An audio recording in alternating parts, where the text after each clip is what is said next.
Sithandene nosisi. Salala. Sase siyashada.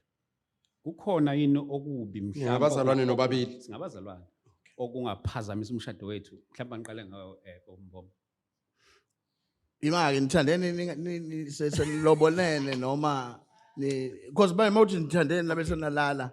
Okay, ake ngithi mhlawumbe ungaba uthi besengakalobolani, mhlawumbe sesilobolene, yabo, mhlawumbe ungaphendula on board, kodwa asikashadi ngokuthi si present ekutheni ukuthi manje Manje nilalalene nina.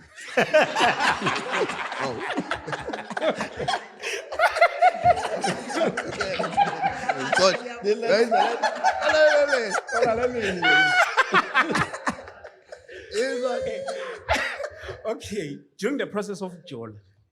Yokujola niyajola nini?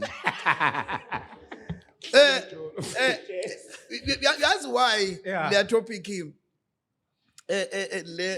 mina masikhuluma kanje kuba nento ephumayo ubona ukuthi kahle kahle yona into soyikhuluma la. Lena nje bakhathini ayikhulumile ngoba untanda ayirespond kuyona. Sisomane sibela kuyona. Yabo. Somane sibela kuyona. Because sidila nabantu abacultured ngokungafani. Sidila nabantu yabona nje njengokhuluma bamakhathini. Ubekwe uNkulunkulu kwenye generation.